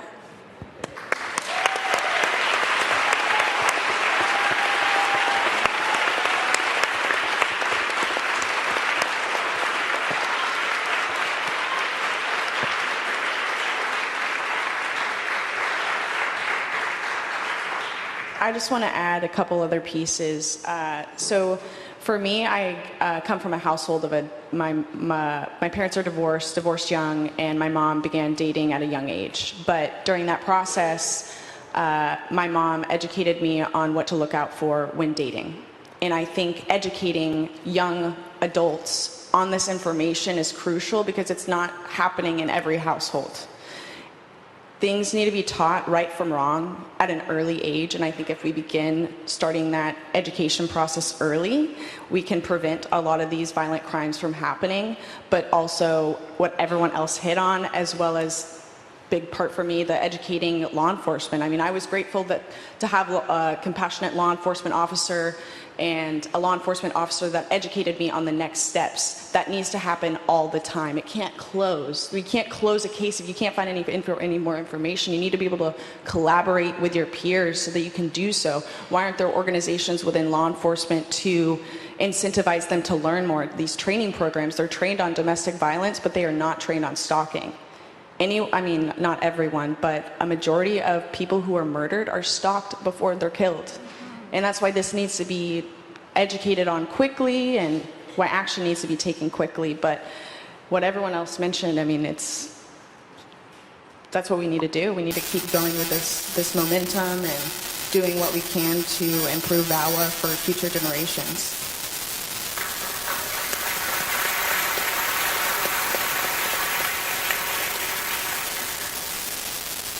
You all are right. I heard earlier, right? When we stay connected, we stay safe. We don't live single-issued lives. So when intersectionality is so important and we have to bring in all of the aspects of our lives, that's the beauty of VAWA in promoting a coordinated community response. How do we get systems, organizations, agencies, advocates, you name it, get to the table and look holistically when it comes to survivor needs? So let me ask you this next question. And this is a question, so you have an audience here, policy makers, decision makers, and folks who can really influence the trajectory of VAWA. What are some last thoughts for them in terms of making sure that we really center a coordinated community response when we're looking at addressing survivor needs? I am holding a microphone, so I will start. So when we think about where action is happening, there's different ways in which we've all touched on this point. But action always begins from the grassroots. It begins from people that are working in every single community that have been doing it since the dawn of time. We talk about different movements that have happened in just the past few decades or past few centuries, but people have been working to address violence against women and violence against children and violence against different oppressed groups for all of time. And what we're doing is we're opening up space to make sure that those groups continue to be at the center. That if you're in your community and you're taking some form of action, especially if you're building collaboratively, you're finding opportunities to work with different advocacy centers, mixing with law enforcement, mixing with people that are engaged in community activism, whether it's at the municipal level or the state level. Starting from the grassroots on up is how you build something that is not just a moment, but a movement. And when I truly think about the best version of that, when I think of all the groups that come together and have that feeling of true solidarity and true longevity, it's this idea that there's a feeling of hesitancy when you engage the grassroots because it is a little bit of extra effort.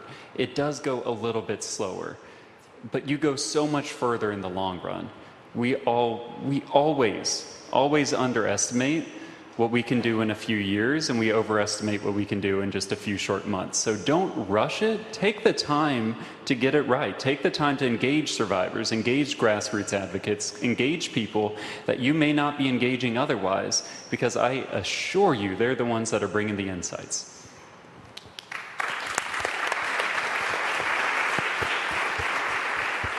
I was waiting for this question. I'm the oldest on this panel. I'm very proud of that. You can't prove it.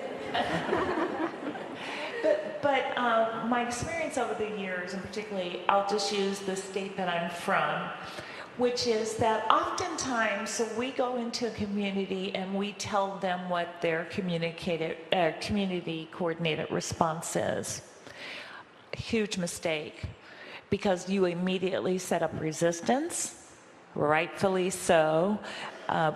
We go back to what Tom just said, which is you have to have that grassroots place, perspective within that CCR.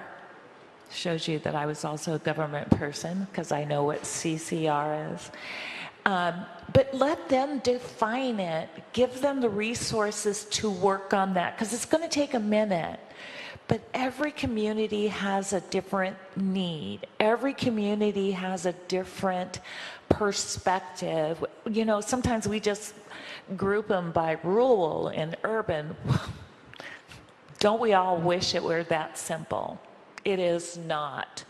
So allow them the space to do that and give them time. Again, back to what Tom said, give them the time to do that, because you're asking them to do something different. I guarantee you, once they all begin to sit in those rooms together, whether it's judges, law enforcement, advocates, survivors, all of that, they'll begin to realize they have far more in common than they have that is desperate. Let them do that. So just be patient and give them the resources to do that.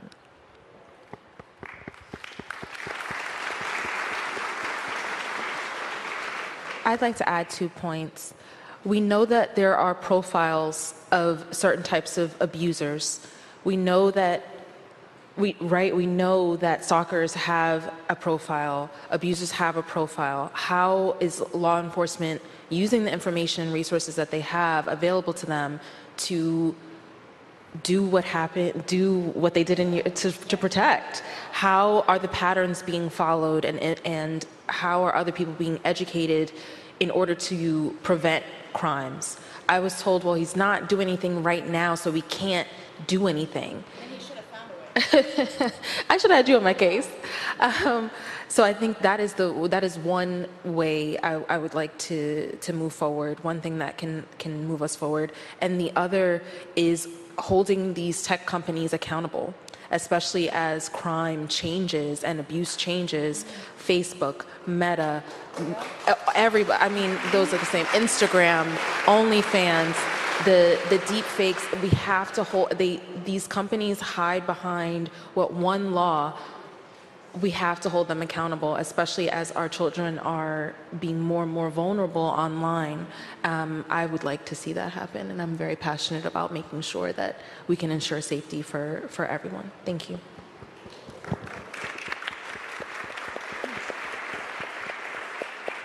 Okay, I'm going to give a high level of what I hope for, and then I want to give like some very specific asks for all of you. I think it's let me say this. Let me figure out what way to say this. Let me start with a small story. I responded to a sexual assault call by somebody that I'd worked with that unfortunately had been sexually assaulted before. And she knew that I had recently been sexually assaulted, and she was concerned about me. And I assured her that I have a lot of support, and that I wasn't all right, that I would be, but that I was there for her. The nurse that came in to work on that sexual assault call was incredibly abrasive. She had no heart response. And in that moment, I knew that me and my friend were going to be all right, but I didn't know how long this nurse had been this way, and I didn't know what had led to that. But I could imagine that some of the things that led to it were burnout and lack of pay, as well as internal lateral violence, hierarchy. So I think it's really important that we understand that we can look at the larger picture of a coordinated response, and I can talk to you about the metrics and the methodology of a beautiful coordinated response, but individually, people can't give something they don't have. So that means that we can't, I'm sorry for the sake of time, that when I'm talking about law enforcement, that we have to address sexism and racism in law enforcement, that we have to address sexism, racism, ableism, all of the isms within the judicial system. There is a reason why we have the lowest rates of prosecution. That it's not a coincidence that they're calling for the same punishment I'm trying not to go down a hole there. Let me bring myself back for time. That we look at organizational transformation. That the panelists that sat here before talked about the sexism that they experience in an effort to try and bring VAWA to fruition. So my first ask would be that you clean your own house, and there are metrics for that you address racism, sexism, ableism, and your staff will tell you everything you need to know. There are 360 evaluations that give us a very clear picture.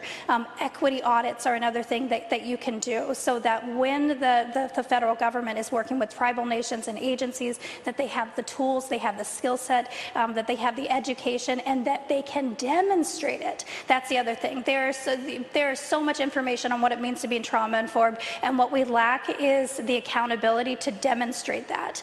And when we bring that to systems, that the small is all. So the skill set to work with one is the exact same skill set that it takes to work with a larger group, and you do, and you grow. I'm trying to think for time. Are we okay? I think we're going to be quick. I am maybe ask me later, and I will give you entire summaries and very specific policies.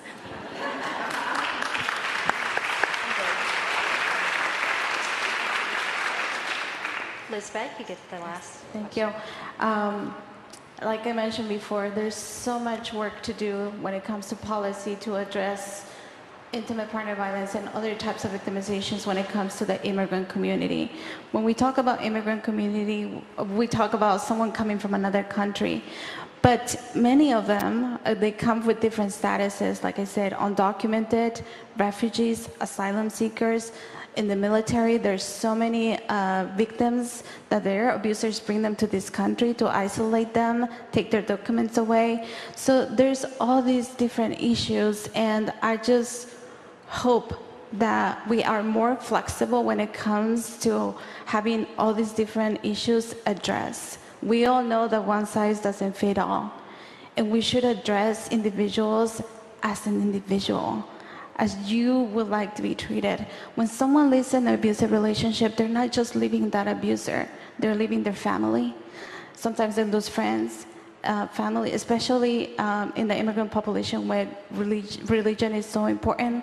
You leave your whole support system, and the only thing that is left is yourself and the other people who are around you to support you and help you, trying to help you. But I am, as a victim advocate, I have a hard time when I'm not able to help someone. It's like, how can I help them? I don't have the tools. I don't have the flexibility when funding to help them to hire an immigration attorney so they can file for their case as soon as possible, because I know that's gonna take time. When they don't speak the language, and in the criminal system, that's another language. Apart from the language barrier, we don't speak the language in the courts. How can we provide legal advocacy, immigration services, family law, custody, all of these issues that are, a part of a healing journey that are going to take years, most likely, to solve? How can we better serve and address those issues? And when we serve the most marginalized, as Tom shared, we serve everyone. And that's how we move forward. Thank you. Thank you. You all heard from the experts, right? So I hope that for most of you in here, like, today's conversation is a catalyst for continued progress. So I'd like to thank all of my panelists for being here today. Thank you very much.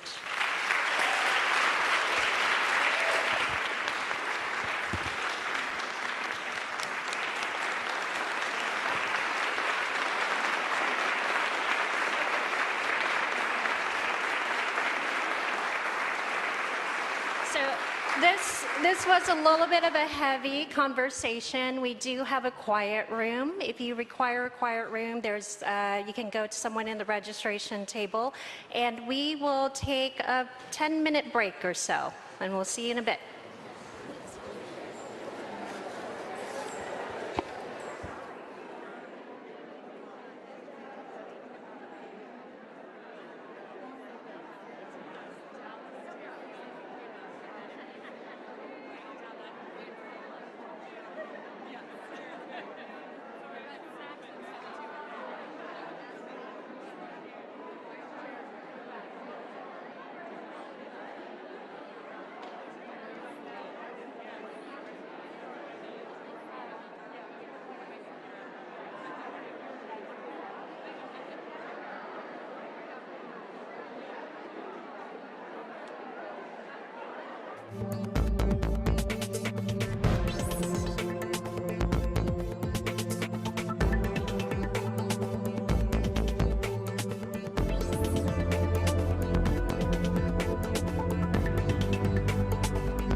you.